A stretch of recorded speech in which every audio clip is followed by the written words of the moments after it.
सगळ्या जणींना नवीन वर्षाच्या सुद्धा मी मनापासूनच्या शुभेच्छा देतो. म्हणजे मुख्यमंत्री माझी लाडकी बहीण योजना या हप्त्याची वितरणाची सुरुवात, सन्मान निधीच्या वितरणाची सुरुवात आपण आजपासून करत आहोत. लाडक्या बहिणीचा हप्ता हा लाडक्या बहिणींच्या थेट खात्यामध्ये वितरित केला जाईल.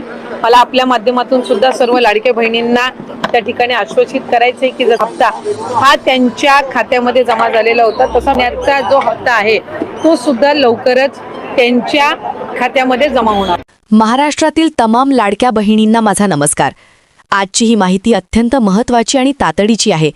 जर तुम्ही महाराष्ट्र सरकारच्या लाडकी बहीण योजनेअंतर्गत पैसे मिळवत असाल किंवा फॉर्म भरलेला असेल आणि हप्त्याची वाट पाहत असाल तर हा संपूर्ण व्हिडिओ एकदम शांतपणे लक्षपूर्वक बघा.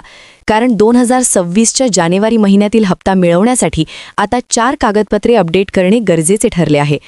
2025 वर्ष संपलं, 2026 सुरू झालं आणि नवीन वर्ष लागताच योजनेत मोठे बदल होत असतात. तसाच बदल आता करण्यात आला. ऑनलाईन केवायसीची प्रक्रिया पूर्ण झाली. आता कागदपत्रे ऑफलाईन जमा करण्याची प्रक्रिया आजपासून सुरू करण्यात आली आहे. ही सूचना अगदी अलीकडेच जारी करण्यात आलेली आहे आणि त्यामुळेच अनेक बहिणींना याबद्दल अद्याप पुरेशी माहिती नसण्याची शक्यता आहे. म्हणूनच ही माहिती, हा व्हिडिओ तुमच्यासाठी घेऊन आलो आहोत. जर ही 4 कागदपत्रे तुम्ही जमा केली नाहीत तर केवळ जानेवारीचाच नव्हे तर पुढे येणारा फेब्रुवारी, मार्च, एप्रिल असा एकही हप्ता तुमच्या बँक खात्यात जमा होणार नाही. आता प्रत्येक महिलेला ही कागदपत्रे सादर करावी लागणार आहेत. 2100 रुपये प्रति हप्ता यापुढे मिळवायचे असतील तर ही प्रक्रिया अपरिहार्य आहे. काही महिलांना दुप्पट रक्कम मिळण्याची शक्यता आहे, पण त्यासाठीही हीच शर्त लागू आहे. हे नवीन नियम का आवश्यक ठरले आहेत हे समजून घेणे गरजेचे आहे. लाडकी बहीण योजना ही खरोखरच गरजू आणि सक्षम महिलांसाठी असलेली योजना आहे. पण अलीकडे असे आढळून आले की काही ठिकाणी गैरप्रकार घडत आहेत. एका व्यक्तीने 50 फॉर्म भरले तर दुसऱ्या महिलेने 19 फॉर्म भरले, अशा घटना सामोऱ्या गेल्या. एका पुरुषाने तर महिलांची नावे वापरून फक्त 1500 रुपयांच्या हप्त्यांची रक्कम लाखो रुपयांपर्यंत गोळा केली होती. म्हणजे ज्या योजनेचा हेतू गरीब बहिणींचे सक्षमीकरण करणे आहे, तिचा लाभ खऱ्या गरजूंना न मिळता काही फसव्या लोकांच्या खिशात पैसे जाऊ लागले आहेत. हे अन्याय आणि गैरव्यवहार थांबवण्यासाठी सरकारने हे काटेकोर पावले उचलली आहेत. म्हणूनच आता सर्व अर्जदार महिलांकडे ही 4 कागदपत्रे असल्याची खात्री करण्यात येणार आहे. हे केवळ फॉर्मॅलिटीसाठी नाही तर योजनेची प्रतिष्ठा राखण्यासाठी आणि खऱ्या हक्कदारांपर्यंत लाभ पोहोचवण्यासाठी आहे. आता प्रश्न उडतो तो हा की ही कोणती 4 कागदपत्रे आहेत, ती कोणकोणत्या महिलांसाठी आवश्यक आहेत, ती कुठून मिळवायची आणि कुठे सादर करायची. चला आता या प्रत्येक मुद्द्यावर सविस्तर चर्चा करूया. सर्वप्रथम ही 4 कागदपत्रे म्हणजे 1. उत्पन्न दाखला, इन्कम सर्टिफिकेट, 2. आधार कार्ड, 3. पॅन कार्ड आणि 4. Ration card. तसेच तुमचे बँक खाते योग्यरित्या कार्यरत आहे याचीही खात्री करणे गरजेचे आहे. हे कागदपत्र सर्वच अर्जदार महिलांकडे असले पाहिजे तसे नाही, पण ज्या तालुक्यात किंवा भागात तक्रारी आल्या आहेत किंवा यादृच्छिक पद्धतीने पडताळणी होण्याची शक्यता आहे तिथे ही कागदपत्रे मागवली जाऊ शकतात. पण काय पडताळणी होईल आणि कोणाची होईल याची आधी कल्पना देता येत नाही. म्हणूनच सर्वसाधारणपणे सर्व बहिणींनी ही कागदपत्रे तयार ठेवण्याची शिफारस केली जात आहे. हे तुमच्या स्वतःच्या सुरक्षिततेसाठी आहे. जर तुमची पडताळणी झाली आणि हे कागदपत्रे तुम्ही सादर करू शकला नाहीत तर तुमचा हप्ता अडकू शकतो आणि भविष्यातील सर्व लाभांवर प्रश्नचिन्ह निर्माण होऊ शकते. पहिले आणि सर्वात महत्त्वाचे कागदपत्र म्हणजे उत्पन्न दाखला. लाडकी बहीण योजनेचा अर्ज भरतानाच तुम्ही एक हमीपत्र म्हणजेच ॲफिडेव्हिट सही करून दिले असेल की तुमचे कुटुंबीय वार्षिक उत्पन्न 2.5 लाख रुपयांपेक्षा कमी आहे आणि तुमच्याकडे 4 चाकी वाहन नाही. आता या स्वयंघोषणेची पुष्टी करण्यासाठी उत्पन्न दाखला आवश्यक ठरू शकतो. महिला व बालविकास मंत्री यांनी स्पष्ट केले होते की सर्वत्र पडताळणी होणार नाही तर तक्रारी आल्यास त्या आधारे पडताळणी केली जाईल. पण जर तुमच्या तालुक्यातून, तुमच्या गावातून कुठेही तक्रार आली आणि तुमच्या नावावर शंका निर्माण झाली तर सर्वप्रथम हाच उत्पन्न दाखला मागवला जाण्याची शक्यता आहे. म्हणून तो तयार ठेवणे हे चांगले. हा दाखला तुम्ही तहसीलदार कार्यालयात किंवा ई-सेवा केंद्रावर जाऊन काढू शकता. नवीन आर्थिक वर्षाचा दाखला काढणे अधिक योग्य ठरेल. हे पहिले पाऊल म्हणून तुम्ही हा दाखला जरूर काढून ठेवा. दुसरे महत्त्वाचे कागदपत्र म्हणजे आधार कार्ड. आधार कार्ड हे आता कोणत्याही सरकारी योजनेसाठी मूळ ओळखपत्र झाले आहे. पण इथे एक लक्षात घ्यायची गोष्ट आहे की जर तुमचे आधार कार्ड 10 वर्षांपेक्षा जुने असेल तर ते अपडेट करणे गरजेचे आहे. केंद्र सरकारच्या नियमानुसार 10 वर्षांनी आधार कार्ड अपडेट करणे आवश्यक असते. त्यामध्ये फोटो, पत्ता आणि बायोमेट्रिक माहिती ठीक आहे याची खात्री करून घ्यावी लागते. फोटो अस्पष्ट असेल, पत्ता बदलला असेल तर तो सुधारित करून घ्यावा. हे करण्यासाठी तुम्ही जवळच्या आधार सेवा केंद्रावर भेट देऊ शकता. हे एक वेळेत करून घेतले तर भविष्यात कोणत्याही योजनेसाठी अडचण येणार नाही. आधार कार्ड हे तुमच्या ओळखीचा आणि पत्त्याचा मूळ पुरावा आहे, त्यामुळे त्याची नोंद ठेवणे आवश्यक आहे. तिसरे कागदपत्र म्हणजे पॅन कार्ड. बऱ्याचशा महिलांना पॅन कार्डाचे महत्त्व पुरेसे कळत नसते. पॅन कार्ड हे फक्त कर भरण्यासाठीच नाही, तर ते एक महत्त्वाचे ओळखपत्र आहे. प्रत्येक व्यक्तीचा एक विशिष्ट पॅन नंबर असतो, जो जन्मापासून मृत्यूपर्यंत तोच राहतो. बँक खाते उघडताना, मोठ्या प्रमाणात लेनदेन करताना, कर भरताना पॅन कार्ड आवश्यक असते. पॅन कार्डवरून एखाद्या व्यक्तीच्या आर्थिक व्यवहारावर देखरेख ठेवता येते. लाडकी बहीण योजनेअंतर्गत मोठ्या प्रमाणात रक्कम बँक हस्तांतरणाद्वारे दिली जाते, त्यामुळे पॅन कार्डची माहिती महत्त्वाची ठरू शकते. जर तुमचे पॅन कार्ड जुने असेल किंवा त्यावर तुमचे नाव योग्यरित्या छापलेले नसेल तर ते अपडेट करून घ्यावे. नवीन पॅन कार्ड पॅन 2.0 म्हणून उपलब्ध आहे, ते मागवू शकता. तुमचे आधार कार्ड आणि पॅन कार्ड यावरील नावे एकसारखी असल्याची खात्री करा. हे कागदपत्र तुम्ही सुरक्षित ठेवा. चौथे कागदपत्र म्हणजे रेशन कार्ड. रेशन कार्ड हे तुमच्या कुटुंबाची ओळख आणि गरजा दर्शवणारे एक महत्त्वाचे दस्तऐवज आहे. सध्या सर्व रेशन कार्ड धारकांना ई-KYC करण्यास सांगितले जात आहे. ही मोहीम काही ठिकाणी सुरू आहे. तुमच्या घराजवळच्या राशन दुकानात जाऊन कुटुंबातील सर्व सदस्यांनी आपले बोटांचे ठसे म्हणजे बायोमेट्रिक दिले पाहिजेत आणि रेशन कार्डला आधार कार्डशी लिंक करून घ्यावे. ही प्रक्रिया झाल्यानंतर तुम्हाला एक नवीन ई-POS मशीनवर चालणारे रेशन कार्ड मिळेल. जुन्या रेशन कार्डची वैधता संपुष्टात येऊ शकते, म्हणून हे अपडेशन करणे गरजेचे आहे. हे कार्ड तुमच्या कुटुंबाच्या आर्थिक दर्जाचा अंदाज घेण्यासाठी देखील वापरले जाऊ शकते, म्हणून ते अद्ययावत ठेवणे महत्त्वाचे आहे. याखेरीज तुमच्या बँक खात्याची स्थिती ही देखील एक अप्रत्यक्ष पण महत्त्वाची गोष्ट आहे. तुम्ही ज्या बँकेतून हप्ते मिळवत आहात ते खाते कार्यरत आहे ना?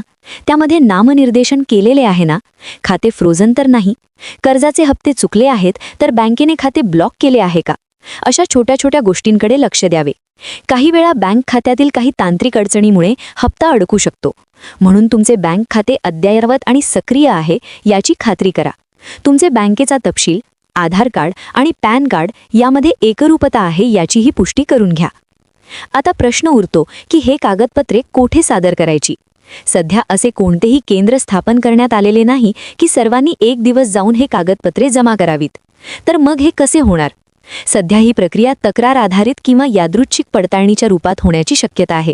म्हणजेच जर तुमच्या भागातील अंगणवाडी सेविका किंवा समाजसेवक यांच्याकडून तुम्हाला नोटीस मिळाली की तुमच्या कागदपत्रांची पडताळणी करण्यात येणार आहे, तर तेव्हा तुम्ही ती कागदपत्रे संबंधित अधिकाऱ्यांसमोर सादर कराल. काही ठिकाणी ही मागणी ऑनलाईनही येऊ शकते, म्हणूनच सर्व कागदपत्रे तयार ठेवण्याचा सल्ला दिला जात आहे. तुमच्या घरी हे सगळे कागदपत्रे एका फाईलमध्ये टाकून सुरक्षित ठेवा. त्यांच्या स्वच्छ प्रती काढून ठेवा. डिजिटल कॉपी तुमच्या मोबाईलमध्ये सेव्ह करून ठेवा. हे नियम का लागू केले गेले याचा विचार केला तर अगदी स्पष्ट होते. लाडकी बहीण योजना ही महाराष्ट्राच्या मानाची योजना आहे. 2 कोटीपेक्षा जास्त महिला यातून लाभान्वित होत आहेत. जानेवारी 2026 पर्यंत सुमारे 2,40,00,000 महिला या योजनेत सामील झाल्या आहेत. इतक्या मोठ्या प्रमाणात रक्कम वितरित करताना पारदर्शकता आणि जबाबदारी राखणे सरकारचे कर्तव्य आहे. मुख्यमंत्री देवेंद्र फडणवीस यांनीही हे स्पष्ट केले आहे की सर्व बहिणींना जानेवारीचा हप्ता नियमितपणे मिळेल. पण योजनेची प्रतिष्ठा राखण्यासाठी ही पावले उचलणे आवश्यक आहे. त्यामुळे हे नियम सर्वांच्या भल्यासाठीच आहेत. म्हणूनच आजपासूनच तुम्ही या कागदपत्रांच्या बाबतीत कृती करा. उत्पन्न दाखला काढायचा असेल तर तहसील कार्यालयाचा दौरा करा. आधार कार्ड अपडेट करायचे असेल तर जवळच्या सेवा केंद्राचा शोध घ्या. पॅन कार्ड नसेल तर ताबडतोब अर्ज करा. रेशन कार्डची ई-KYC पूर्ण करा आणि तुमच्या बँक खात्याची स्थिती तपासा. हे सर्व काम तुम्ही 8-10 दिवसांमध्ये पूर्ण करू शकता. एकदा ही कागदपत्रे तुमच्या हाती असली की तुम्हाला कुठल्याही पडताळणीची भीती राहणार नाही आणि हप्ते सहजतेने अखंडितपणे मिळत राहतील. लक्षात ठेवा, लाडकी बहीण योजना 5 वर्षांची आहे. 2026 हे त्यातले 3रे वर्ष आहे. यापुढेही अशाच पारदर्शक पद्धतीने योजना चालवण्यात येणार आहे. त्यामुळे आज जर तुम्ही ही तयारी केली तर पुढच्या 3-4 वर्षांसाठी तुमचा लाभ सुरक्षित राहील. तुमच्यापैकी बऱ्याच जणींना आत्तापर्यंत 1 किंवा अधिक हप्ते मिळाले असतील. कमेंटमध्ये नक्की सांगा तुम्हाला आत्तापर्यंत किती हप्ते मिळालेत, कोणत्या बँकेतून मिळालेत. ही माहिती इतर बहिणींनाही उपयुक्त ठरेल. तसेच जर या कागदपत्रांच्या बाबतीत काही शंका असतील तर विचारा. आम्ही पुढील व्हिडिओत त्याची उत्तरे देऊ.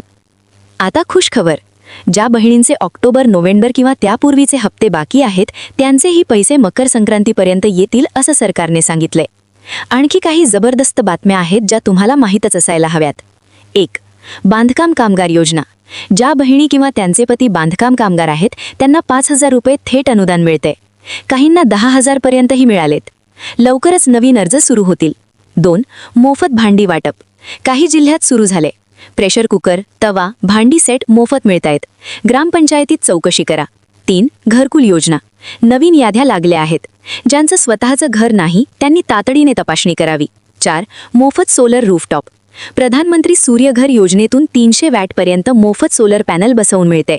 लाईट पंखे आरामात चालतील. अर्ज लवकरच सुरू होतील. बहिणींनो, या सगळ्या योजना तुमच्यासाठीच आहेत, पण त्यासाठी एकच गोष्ट लागते, तुमची KYC आणि योग्य कागदपत्रे. तर तुम्ही कमेंट करून नक्की सांगा की तुम्हाला सरकारचा हा निर्णय कसा वाटतो. KYC बद्दल काय वाटतं? 2100 रुपयांबद्दल तुमचे काय मत आहे?